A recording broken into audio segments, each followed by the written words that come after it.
Welcome back to our investigative channel. What we're about to reveal represents months of research, confidential sources, and evidence that fundamentally changes everything we thought we knew about Prince Harry and Meghan Markle's situation. This isn't speculation or rumor. This is documented proof that raises serious questions about trust, betrayal, and the lengths some will go to protect wealth.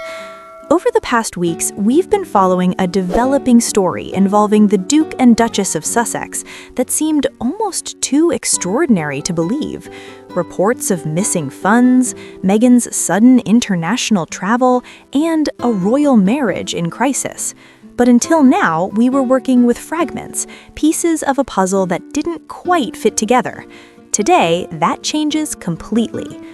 Our investigation team has obtained surveillance material from a private aviation terminal in Los Angeles. This footage, time-stamped and authenticated, shows events from Meghan Markle's late-night departure that raises profound questions about what really happened to Prince Harry's reported $12 million. The private terminal at LAX serves a specific clientele: celebrities, executives, and those who value discretion. It's designed to allow departures without the scrutiny of public terminals. But even these exclusive facilities maintain security protocols and camera systems. What those cameras captured of Meghan's departure has become the centerpiece of our investigation into the Sussex financial crisis. Our investigation team has obtained surveillance material from a private aviation terminal in Los Angeles. This footage, time-stamped and authenticated, shows events from Meghan Markle's late-night departure that raises profound questions about what really happened to Prince Harry's reported $12 million. The private terminal at LAX serves a specific clientele: celebrities, executives, and those who value discretion. It's designed to allow departures without the scrutiny of public terminals. But even these exclusive facilities maintain security protocols and camera systems. What those cameras captured of Meghan's departure has become the centerpiece of our investigation into the Sussex financial crisis. The recording begins with a luxury vehicle pulling into a restricted cargo loading zone, not the passenger drop-off area where Meghan Markle would typically arrive, but the freight handling section.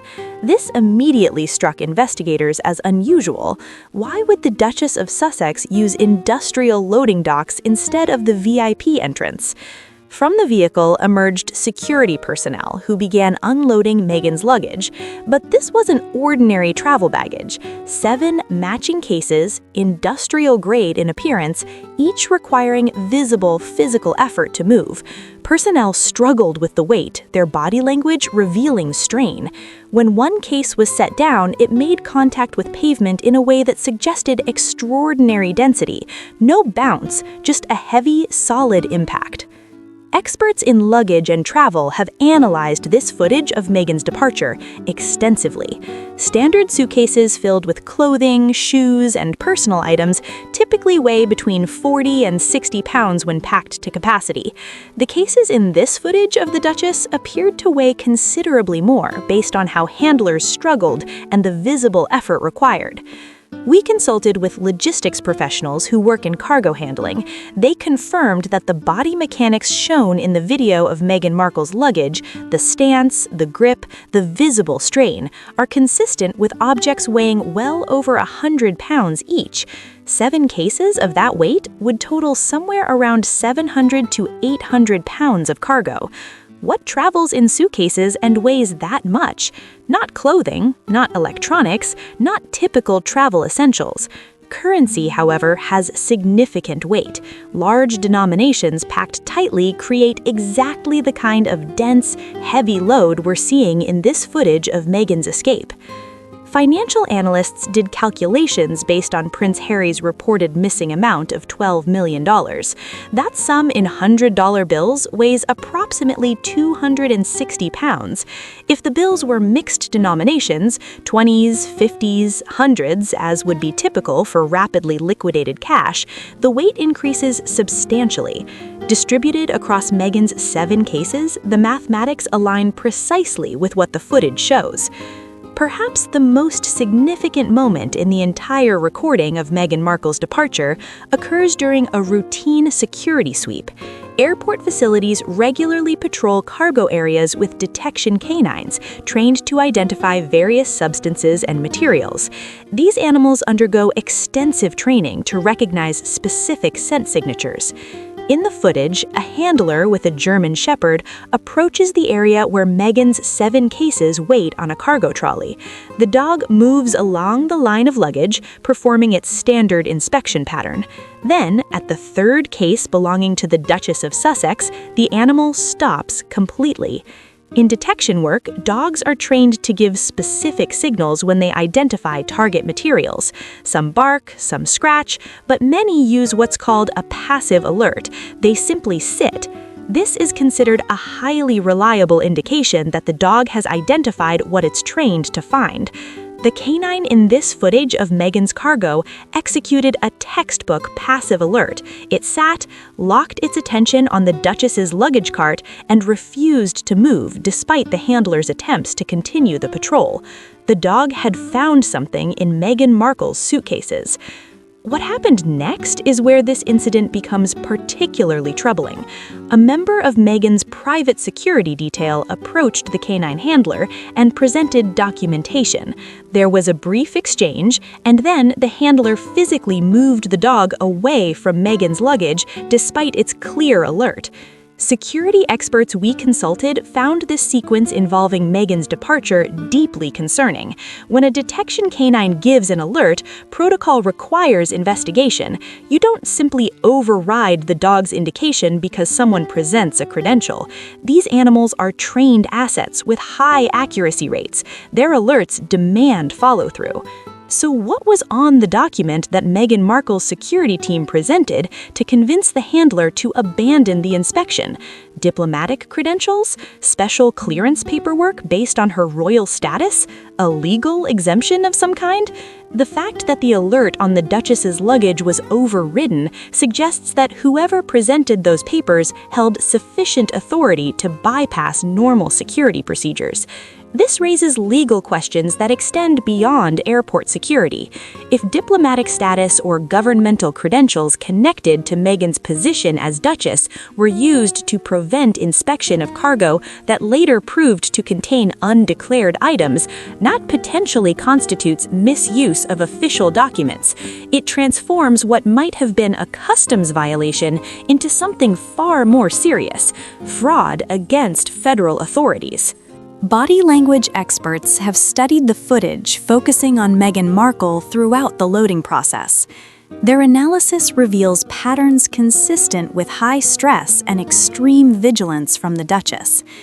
Rather than waiting in the comfortable VIP lounge that private terminals provide, Meghan remained in the cargo area throughout the loading process. The Duchess paced, frequently checked the entrance, and at one point physically reached out to touch one of the cases, as if verifying it was secure. This level of personal involvement is unusual for luxury travel. Typically, travelers at Meghan Markle's level of service allow staff to handle luggage while they relax before departure. The hands-on supervision we see in this footage of the Duchess suggests the contents of those cases were too important to trust to anyone else. Meghan appears to look over her shoulder repeatedly, scanning for someone or something. Is the Duchess watching for authorities? For Prince Harry trying to stop the departure? The hypervigilance is obvious even through security camera footage of Meghan Markle's behavior. One aspect of this case involving Prince Harry and Meghan that deserves deep examination is the practical reality of obtaining large amounts of physical currency. Banks don't keep millions in cash on hand at branch locations. Requesting substantial currency withdrawals triggers regulatory reporting requirements designed to prevent money laundering and other financial crimes. In the United States, any cash transaction over $10,000 generates what's called a currency transaction report that goes directly to the Financial Crimes Enforcement Network. These reports are automatic and unavoidable. So how does someone like Meghan Markle obtain millions in cash from the Sussex accounts without triggering immediate investigation? The answer involves what financial crimes experts call structuring, making multiple smaller withdrawals that individually fall below reporting thresholds, but collectively accumulate to large amounts. This is itself a federal crime, but it's how people attempt to avoid detection when moving money like Meghan allegedly did from Prince Harry's accounts. Alternatively, the cash could come from liquidating Sussex assets through private sales, converting investments to currency through offshore mechanisms, or using third-party intermediaries who specialize in large cash transactions. Each method leaves traces, but they're harder to detect than straightforward bank withdrawals from Prince Harry and Meghan's shared accounts. Based on the timeline investigators have constructed regarding Meghan's escape, the accumulation of this much currency from the Sussex financial accounts would have required months of planning. This wasn't a spontaneous decision made in days by the Duchess. The evidence suggests systematic preparation over an extended period, while Prince Harry remained unaware. Enhanced analysis of the surveillance footage of Meghan Markle's departure revealed an additional person present during the loading operation, a woman standing slightly apart from the main activity where Meghan supervised, holding what appears to be a clipboard or document folder. At one point in the recording, this individual approaches the pilot before boarding and hands over paperwork related to Meghan's flight. The exchange is brief but purposeful. What was on those documents regarding the Duchess of Sussex's cargo? Flight plans? Cargo declarations? Instructions for handling sensitive materials? Investigators ran facial recognition analysis on this person accompanying Meghan Markle. The results point to someone with expertise in international finance and asset protection. This isn't casual staff or travel assistant for the Duchess. This appears to be a professional whose specialty involves complex financial structures and cross-border money movement. The presence of such a specialist with Meghan raises questions about the sophistication of this operation against Prince Harry. Moving large amounts of wealth internationally requires knowledge of banking regulations, customs laws, tax treaties, and jurisdictional boundaries. Having an expert present at Meghan's departure suggests this was carefully orchestrated rather than impulsive. Sources indicate this person had visited the Montecito residence that Prince Harry and Meghan share on multiple occasions in preceding months, allegedly as a consultant for their charitable foundation work. But if their actual purpose involved setting up the infrastructure for asset extraction from the Sussex accounts, it represents a profound betrayal of Prince Harry's trust by someone Meghan welcomed as a helpful advisor. Every international flight requires cargo documentation. You cannot load hundreds of pounds of material onto an aircraft without declaring what it is. These manifests serve customs purposes, safety purposes, and create accountability for what crosses borders. We've obtained copies of the cargo declaration filed for Meghan Markle's flight. The contents were listed as theatrical costumes and production props, with a declared value of $5,000. The stated weight was 600 pounds. Anyone familiar with theater production or film industry logistics knows this declaration for the Duchess's cargo is problematic. Costumes, even vintage or elaborate ones, do not weigh 600 pounds in 7 suitcases. The density is completely wrong for fabric materials. This discrepancy between Meghan's declared contents and actual weight creates a paper trail of potential false statements. Customs declarations are legal documents. Knowingly providing false information on these forms constitutes a federal offense with serious penalties, including imprisonment and asset forfeiture, even for someone with Meghan Markle's status as Duchess of Sussex. At the moment of Meghan's departure, as the aircraft left American airspace, a message was sent back to Prince Harry. Not a lengthy explanation or emotional farewell from his wife, but a simple image with a brief caption that devastated the Duke. The photograph showed the view from an aircraft window, Los Angeles lights receding below as Meghan flew away. The accompanying text contained just 4 words that carried enormous implications for how Prince Harry would interpret his wife's actions, legally and personally. Those words from Meghan suggested that what had occurred wasn't theft from Prince Harry, but settlement of an obligation owed to the Duchess. This framing is crucial because it reveals Meghan Markle's mindset and potential legal strategy. By characterizing the taking of funds from the Sussex accounts as payment owed rather than unauthorized removal, a narrative begins to form about entitlement and compensation. This messaging from Meghan to Prince Harry creates the foundation for arguments about what the Duchess was deserved versus what was stolen from the Duke. It's a claim that years of service, sacrifice, or suffering entitled Meghan to this financial outcome from Prince Harry's inheritance. Whether any court would accept such reasoning from the Duchess of Sussex is another matter entirely, but it shows calculated thinking about how to justify the unjustifiable. Financial investigators have been tracing the source of the funds involved in Prince Harry and Meghan's situation. The picture that emerges from the Sussex financial records is complex but revealing. Over approximately 18 months, the Sussex production company associated with Prince Harry and Meghan paid out millions to various vendors and service providers. These payments from Sussex Productions were ostensibly for legitimate business purposes: location scouting, script development, consulting fees, talent retention, and pre-production work. However, many of these vendor companies receiving Sussex funds show minimal evidence of actual operations. Their business registrations lead to office buildings that house hundreds of shell companies. Their stated services don't match their supposed expertise. The pattern suggests these weren't real vendors providing real services to Prince Harry and Meghan, but rather conduits for moving money out of Sussex accounts. Streaming platforms invest enormous sums in content production. They provide budgets to creators like Prince Harry and Meghan based on proposals and trust that the funds will be used appropriately. When money disappears without corresponding output from the Duke and Duchess of Sussex, it raises questions about fraud.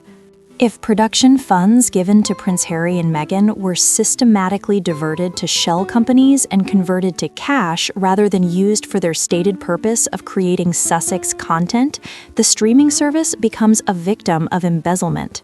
Their money was taken under false pretenses by those managing the Sussex production accounts. This transforms the situation from a private domestic dispute between Prince Harry and Meghan into potential corporate fraud. Companies don't ignore millions in losses. Legal teams pursue recovery aggressively, using civil RICO statutes that allow them to target not just Meghan Markle as the primary actor, but anyone involved in the scheme to defraud Sussex Productions. For Prince Harry, who may have believed he was merely helping with legitimate business operations alongside Meghan, the discovery that funds were being misappropriated from their Sussex accounts could create severe legal jeopardy. Proving ignorance becomes essential for the Duke to avoid prosecution alongside the Duchess. When Meghan Markle boarded that international flight with undeclared cash from the Sussex accounts, the Duchess entered a complex web of jurisdictional issues. She potentially violated the laws of the United States by failing to declare currency. Meghan may violate the laws of the UAE upon arrival in Dubai, and if the funds themselves were obtained illegally from Prince Harry, additional charges multiply. The United Arab Emirates, while known for luxury and wealth, maintains its own strict customs regulations. Large amounts of cash entering the country must be declared. The penalties for failure to declare include confiscation and criminal charges, even for someone with Meghan's status as Duchess of Sussex. But enforcement becomes complicated when diplomatic considerations enter the picture regarding someone connected to the British royal family. Countries sometimes choose not to prosecute cases involving figures like Meghan Markle that might create international tensions. A person with connections to foreign governments or royal families like the Duchess might receive treatment unavailable to ordinary travelers. This creates a calculated gamble by Meghan: reach Dubai, a jurisdiction without an extradition treaty, convert the cash taken from Prince Harry into local assets quickly, and hope that political considerations prevent enforcement action against the Duchess of Sussex. It's risky, but for someone facing serious charges in their home country, it might seem like the only option. According to flight tracking data and confidential sources, the aircraft carrying Meghan Markle encountered an unexpected situation while over European airspace. Air traffic controllers made contact with the pilot and informed him that American authorities had flagged the Duchess's flight carrying Sussex assets. The pilot faced an impossible choice: continue to Dubai with Meghan and risk permanent license revocation and aircraft impoundment, or divert to an allied facility for inspection of the Duchess's cargo. He chose to protect his career and his aircraft over Meghan Markle's escape plan. The plane carrying the Duchess of Sussex descended into a NATO military installation in Sicily, not a civilian airport, but a base jointly operated by American and Italian forces. This meant that upon landing, Meghan and her cargo came under the jurisdiction of authorities with direct connections to American law enforcement. The symbolism is stark for Meghan Markle. An escape attempt that aimed for the luxury and protection of the Middle East instead ended on a military runway where the Duchess's diplomatic niceties carry no weight, and Prince Harry's money sits in evidence lockers. Personnel at the military facility describe a tense situation when Meghan Markle's aircraft landed. The plane carrying the Duchess was immediately surrounded by security forces, customs officials, and military police, standard procedure for a flagged flight carrying suspected contraband. For 20 minutes, Meghan didn't emerge from the plane. Inside that aircraft, reality must have been setting in for the Duchess of Sussex. The destination was wrong. The protection wasn't there. The plan to escape with Prince Harry's money had failed. When the door finally opened, Meghan Markle was escorted to waiting vehicles by federal agents. The Duchess's 7 suitcases, allegedly containing $12 million from the Sussex accounts, were unloaded by military personnel, photographed, tagged as evidence, and secured in a guarded facility pending formal inspection. The cargo manifest claiming Meghan's luggage contained theatrical costumes was already in the hands of investigators. That declaration was demonstrably false based on weight alone. That document became Exhibit 1 in what would become a complex legal proceeding against the Duchess. While events involving Meghan Markle unfolded in Sicily, authorities in London took decisive action regarding the Duchess of Sussex. The royal family's website was updated to remove references to Prince Harry and Meghan Markle. Pages that had existed for years simply disappeared. In their place appeared a formal statement from the Lord Chamberlain's office, the administrative authority for royal household matters. The statement was brief and devastating for the Duke and Duchess of Sussex. Titles were being revoked, privileges were being withdrawn, and Parliament was being asked to remove Prince Harry and Meghan's aristocratic designations. The language was particularly telling. The statement referenced violations of international diplomatic protocols by Meghan. This wasn't about marital problems between Prince Harry and his wife or family disputes. This was acknowledgement that official credentials connected to Meghan's position as Duchess of Sussex had been misused in ways that created diplomatic incidents. By making this public statement, the institution severed all protective ties with Prince Harry and Meghan Markle. Any claim to diplomatic immunity by the Duchess was explicitly rejected. The individuals would face legal proceedings as private citizens without institutional backing or protection. Meghan would answer for what happened to Prince Harry's money without royal shields. In cases involving multiple participants, prosecutors often secure cooperation from lower-level actors in exchange for reduced charges. This appears to be happening with the financial specialist who was present during Meghan Markle's departure and who helped structure the removal of funds from the Sussex accounts. Before the aircraft carrying the Duchess had fully stopped in Sicily, attorneys representing this person were already negotiating full cooperation with investigators regarding Meghan's activities with immunity or substantially reduced charges. This is standard practice in white-collar crime cases. what does cooperation mean regarding Prince Harry and Meghan's situation, providing complete documentation of the financial structures created to drain Sussex accounts, explaining how shell companies were established and used to convert Meghan's budgets to cash, revealing communications about the planning process, testifying about who knew what and when regarding the removal of Prince Harry's funds. This testimony will create a detailed map of the entire operation against Prince Harry, from Meghan's initial planning through execution. It will establish timelines, demonstrate the Duchess's intent, and provide the foundation for prosecuting Meghan Markle as the primary actor. Federal prosecutors reviewing evidence against Meghan Markle see multiple potential violations across different statutes. Each carries its own penalty range and requirements for proof against the Duchess. Bulk cash smuggling, attempting to transport more than $10,000 across international borders without proper declaration, as Meghan allegedly did, carries penalties up to 5 years imprisonment and forfeiture of the entire amount taken from Prince Harry. Making false statements to federal officials, the cargo manifest listing Meghan's cash-filled suitcases as theatrical costumes is a separate offense with its own penalties facing the Duchess.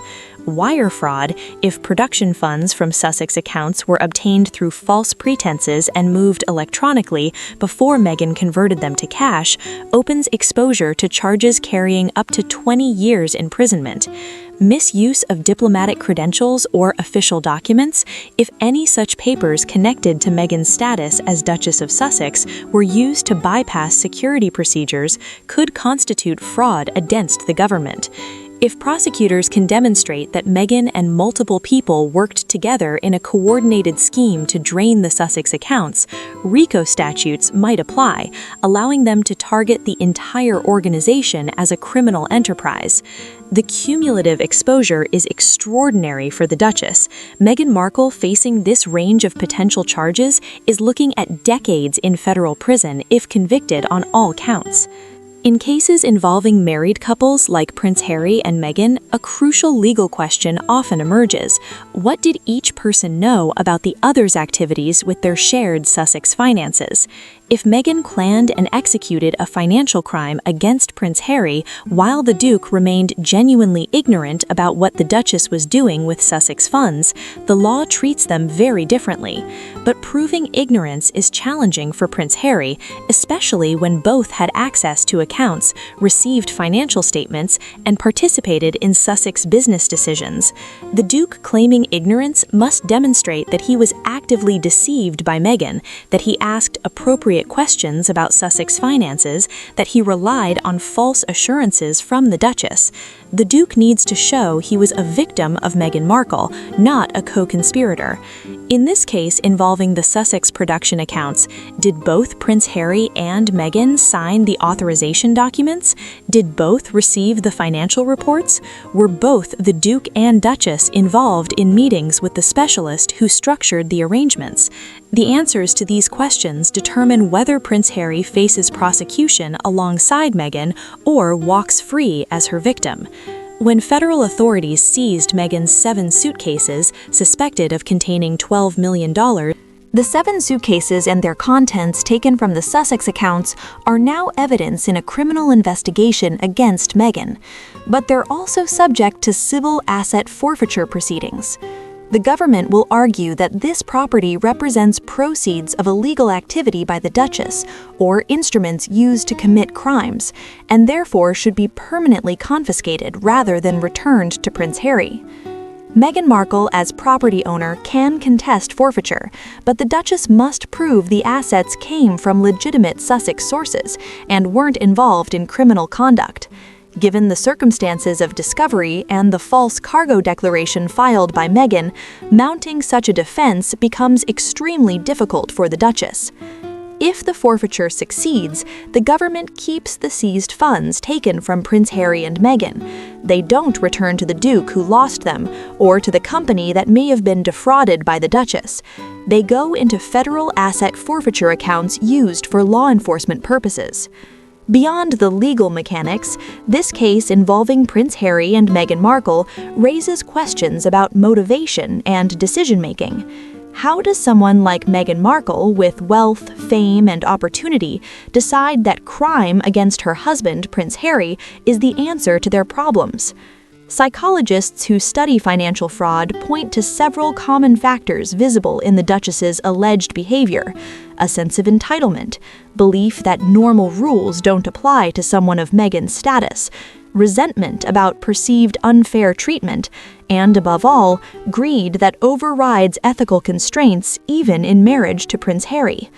When people like Meghan convince themselves they're owed something by someone like Prince Harry, they can rationalize almost any action as merely taking what should have been theirs anyway.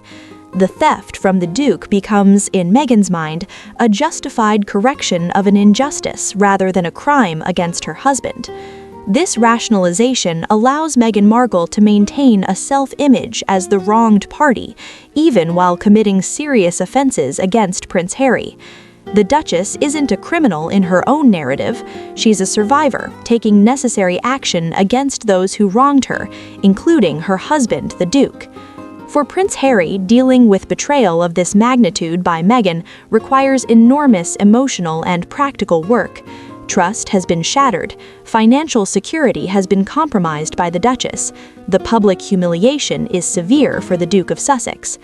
Rebuilding means first accepting reality for Prince Harry, that the partner he trusted, Meghan Markle, was capable of extraordinary deception.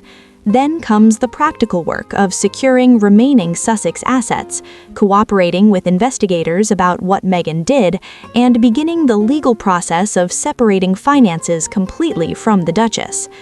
There's also the emotional dimension for Prince Harry: anger at Meghan, grief over the marriage, and confusion about how the Duke could have missed the signs of what the Duchess was planning, questioning his own judgment about Meghan, wondering if anything about the relationship was real or if it was always about Meghan's access to Prince Harry's money. Therapy, legal guidance, and support from family become essential for Prince Harry. The process takes years, not months, for the Duke, but eventually clarity emerges for Prince Harry. He sees the patterns in Meghan's behavior he missed before. He recognizes the manipulation by the Duchess, and he begins to move forward as someone wiser and more cautious. This case involving Prince Harry and Meghan Markle serves as a powerful reminder that wealth and royal status don't insulate people from consequences. Security cameras still record the Duchess. Detection dogs still alert on Meghan's luggage. Customs officials still require honest declarations, even from someone of the Duchess of Sussex's status. Military bases still operate under law, regardless of whether you're married to Prince Harry. Privilege can delay accountability for people like Meghan Markle, but it rarely prevents it entirely. Eventually, evidence accumulates against the Duchess, witnesses cooperate about what Meghan did, and the legal system processes what happened according to established procedures, regardless of royal connections. The lesson extends beyond this particular situation with Prince Harry and Meghan Markle. It's about the fundamental reality that shortcuts in legal and financial matters create risks that far exceed any temporary benefit, even for a duchess. The stress of living with hidden crimes, the constant fear of discovery, and the eventual collapse when truth emerges about what Meghan did to Prince Harry. These costs outweigh whatever the Duchess gained through deception. This investigation into Prince Harry and Meghan Markle continues to evolve. New information emerges daily as authorities interview witnesses about the Duchess's activities, analyze documents from Sussex accounts, and build their case regarding what Meghan allegedly did with Prince Harry's money.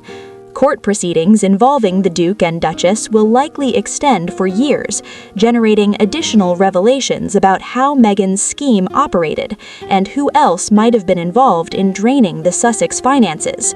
We'll continue following every development in Prince Harry and Meghan's legal situation, providing analysis and context as the legal process unfolds involving the Duke and Duchess of Sussex. This story about Meghan's alleged betrayal of Prince Harry isn't finished. In many ways, it's just beginning. The criminal justice system moves methodically but inexorably toward resolution regarding what the Duchess did with the Duke's money. Thank you for following this investigation into Prince Harry and Meghan Markle. We are committed to bringing you accurate, detailed reporting on this unprecedented case involving the Duke and Duchess of Sussex. Subscribe to stay informed as this story about Meghan's alleged crimes against Prince Harry continues to develop in courtrooms across multiple jurisdictions. The pursuit of truth and accountability doesn't end when someone like Meghan Markle boards a plane with Prince Harry's money. It follows the Duchess wherever she lands, and eventually it catches up.